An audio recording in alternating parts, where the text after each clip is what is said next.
Hi, hello, I'm Noxie, and welcome to Nox in a Box. Let's talk. So, I've been thinking and wondering that have you ever been in a part of your journey with God that you are on fire, fire, you're on fire, you're sizzling hot for the Lord, and you're in His presence, you're experiencing the peace that He gives. It's just all good and glorious. Then it gets quiet. It seems like it gets quiet. It feels like God is not there anymore. God is not with you anymore. God is not in your prayer closet anymore. And you're losing the courage, the strength to pray, to seek Him, to read the Word, to worship, because you feel like He's not there. Like there's a barrier that has been created between you and Him. Or He's too busy for you. And this may be amplified more if perhaps you fell short, you either, for example, broke a fast, you perhaps sinned, like a specific sin that just stabbed at your heart and, grieved the spirit, or it's because of A, B, C, and D, or I didn't give that homeless person money and I had money, but I wanted to buy ice cream. Yeah. And it feels like your prayers are just reaching the ceiling of your room or the roof of your car, but they're basically not reaching heaven. They're not getting to heaven. That's not the case. It's not, right? Because He will never leave nor forsake you. One. And also be of good courage, because every time you draw near unto Him, He draws near unto you. And with that as well, don't listen to the voice of the enemy when he says that, oh, you're not good enough, you don't deserve God's grace, you don't deserve His mercy. Look at 1, 2, 3, 4. Look at what you did. Look at what you said. Look at what you're still doing. Look at what you're still saying, listening to, watching. All this and all that, right? Just know that, be reminded, every time you draw near to God, He will draw near to you, right? But remember, sometimes our sin and the guilt and shame of our sin makes us want to retreat from God, because He is holy, He is righteous, and you just feel like a cockroach. He's a king sitting on a throne in a palace. So, and then now you start distancing yourself from God. But I'm saying, just come up and say whatever you want to say to God, God, I feel like you've been silent lately, even though I know it's not the case, because He's always talking, He's always moving, He's always working, even when we don't see it, even when we don't feel it, but He's always there and always with us. Listen to worship music, even when you don't feel like it, even because there are those times when you listen to worship music and just boom, it becomes an entire concert in your room, in your car, wherever you are. But just even if it gets to a point that you feel like it's just becoming a habit, do it, listen to worship music as you clean the house, brush your teeth, do your laundry. Just be in that space. Because even when you don't know what song to listen to, once you just pick a random song or you shuffle your playlist, there is that one song that's gonna come up, and it's just, gonna remind you of the goodness and glory of God, and remind you of where He's taken you from, remind you of where you once were, and how He brought you out of that place.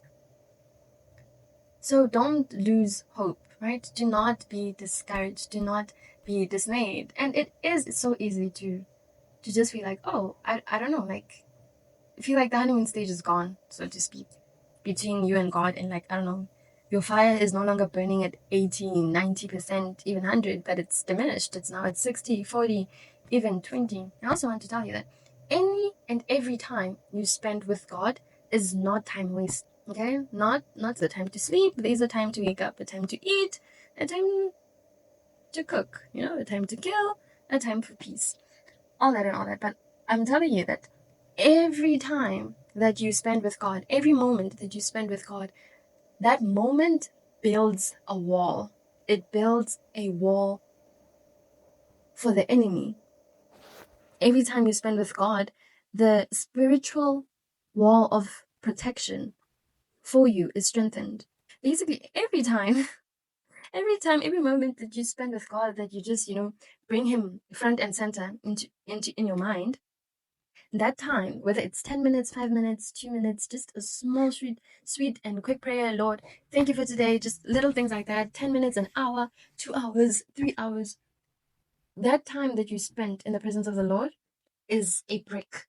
It's a really thick, strong brick. And that brick is strengthened by the cement of your faith. And now you start building your defenses. You start building your defenses against the enemy because of that wall. So that when the enemy attacks, yes, his weapons will definitely not prosper. But now you have this strengthened wall that cannot be bulldozed down by a wrecking ball. Right? And God is so loving and caring and notes all the little moments that you want to bring him close and into your life, just to end your day. Like, you get home from wherever and you're like, wow, Lord, thank you for this day. It was a good day. The sun was shining, I got to eat ice cream. So always aim to strengthen your wall. Always, always, always. Give your guardian angel ammunition to fight in the spirit realm on your behalf.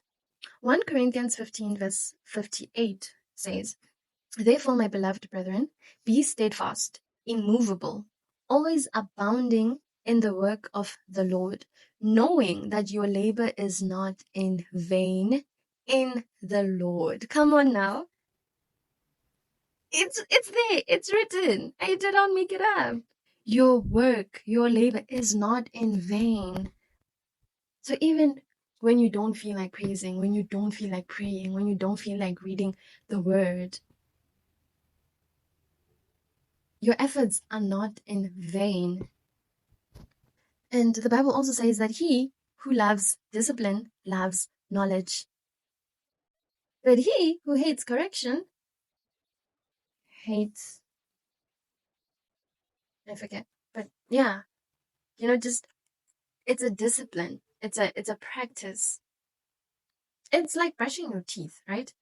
Dentists advise that you brush your teeth twice a day and floss. As you do that, you don't really see the effect that it's having on your teeth, right? You don't see the difference. You perhaps don't see the changes. Perhaps you only notice the changes when you go to your next dentist appointment. But continue to brush twice a day and floss, because that's doing something. That's adding to your oral health. Isn't it so? We bathe every day, don't we? We eat every day, don't we? We do something every day, whether productive or not, but you do something every day.